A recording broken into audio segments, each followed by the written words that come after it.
Hello everyone, this is Michael Wolf for WatchReport.com. Would like to take a moment to present an exciting new watch company and one of their new models. This is the Pride of Detroit Aviator from the Detroit Watch Company. Wanted to start off by showing you what it looks like on a 7 3/4 inch wrist. A lot of wrist presence. Doesn't set overly high on the wrist. It's not overly cumbersome. It's not heavy. Just looks really good. And I think it's going to look great on any wrist, probably down below 7 inches and probably up well over 8 inches. Just a really great size overall. So let me get this off and let's get into the watch. I want to start off by saying that the full written review on this particular watch will be found at WatchReport.com.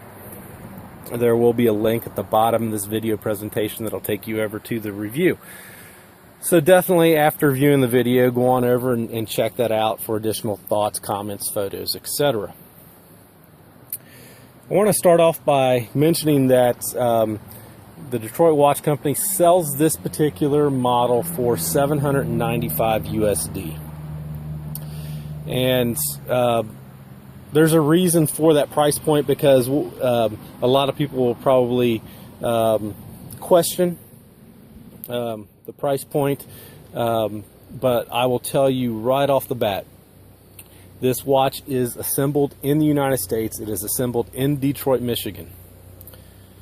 Every component of this watch, according to the Detroit Watch Company, was created by them. The dial, the hands, the case, the crown, nothing's off the shelf. They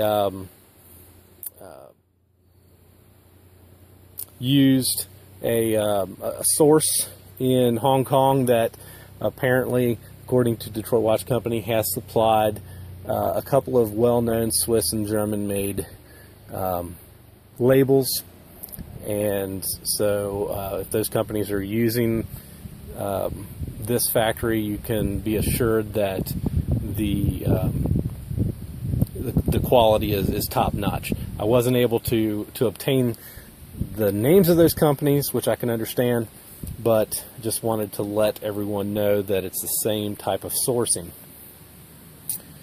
So, custom case, custom crown, dial layout, hands, everything created by Detroit Watch Company, automatic movement, assembled in the United States, in Detroit, Michigan. Very limited quantities, maybe 6 or so on hand at any given time, and assembled as they are ordered. So there's going to be a limited production on this. Therefore, this particular model, $795 USD, which I think is reasonable for what we're seeing here. 316L stainless steel case, 44 millimeters, 48 millimeters if you factor in the crown size, about 52 millimeters lug tip to lug tip, and about 12 millimeters in height. Not overly cumbersome on the wrist. I haven't weighed it yet, but I'll have the actual weight of the watch in the written review, so definitely check that out. Just very comfortable, not heavy, not super light. It's pretty perfect on the wrist as far as weight is concerned.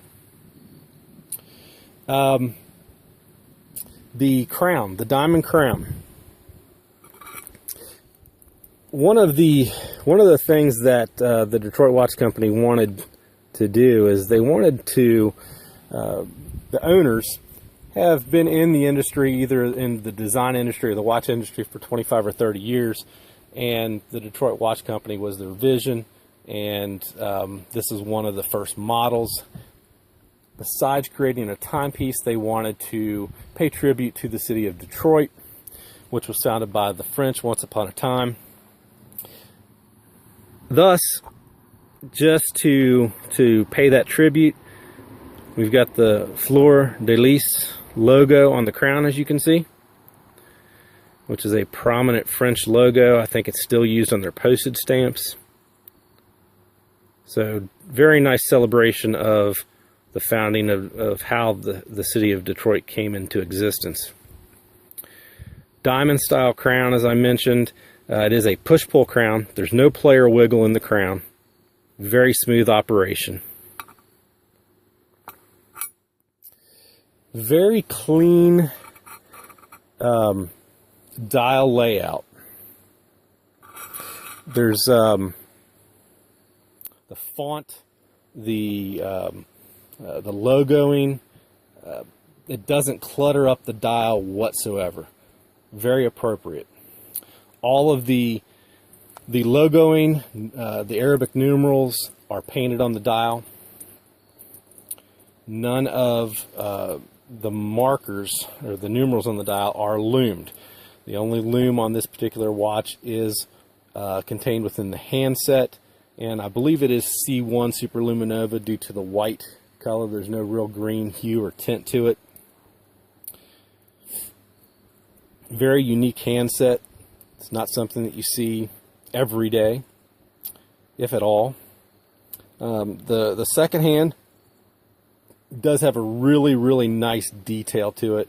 As you can see, as it's sweeping around, the counterbalance is actually the Detroit Watch Company logo, which is, I thought was just a very nice upgraded touch. Very nice legible white with black font date window at the 3. Not going to have any problems telling the date on this particular watch for those of us that are visually impaired like myself. And then also some of the subtle celebration of the city of Detroit can also be found on the watch dial, above the 12 and below the 12, as far as Detroit, Michigan, and Detroit Watch Company, I believe, at the top. Just basically, again, celebrating Detroit and where this watch was created.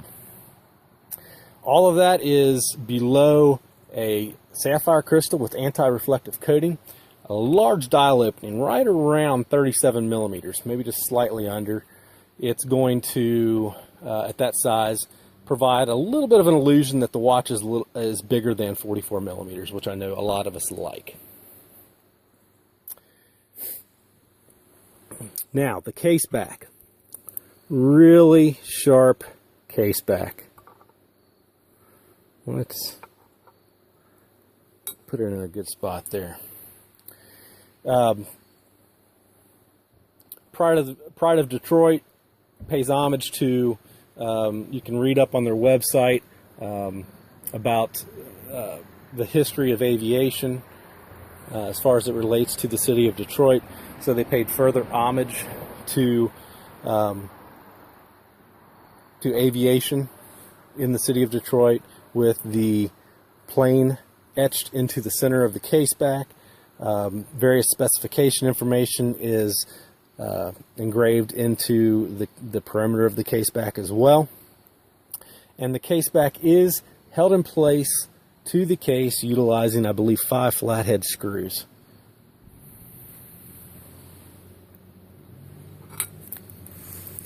Next, let's take a look at the strap.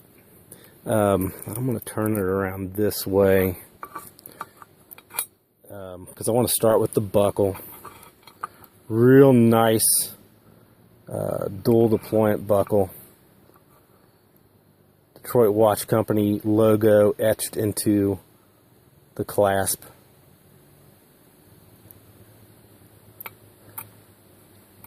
Two keepers, one floating, one fixed, which I think is important for any strap. The strap was sourced, from my understanding, from Germany. I'm not sure. I know I've reviewed some straps from Germany. I'm not sure which manufacturer they used, but it is very high quality. The stitch work is fantastic. It is a 22 millimeter at the lug, tapering to 20 at the buckle. Just a really nice overall look, and the black dial with the brown strap looks great, but I believe they also offer this in a this model with a black strap too, if you prefer. Lots of sizing options. As you saw on my 7 3/4 inch wrist, this is another area where they really got it right. I've reviewed, I don't know, countless watches where I'll strap on the watch and I'm in the last sizing hole or the next to the last sizing hole, and that's just not fun at all. But on this one, I think I'm in the 3rd or the 4th, so I've got, you know, room to grow, and it's going to fit probably wrist sizes up to 8.5 inches would be my guess, without difficulty. And you know, if you're over probably 8 1/4 inch, you can remove that floating keeper, and the strap will sit nicely underneath the fixed keeper. So there you have it, a little piece of lint. The pride of Detroit, Aviator from the Detroit Watch Company. One of their newest releases, again, $795 USD. They have a couple of other models on their website that you might want to check out. Go on over to the full written review on watchreport.com. And as always, I would like to thank Detroit Watch Company for providing this sample for review. I would like to thank each one of you for watching, and just tell you to stay tuned for my next video review.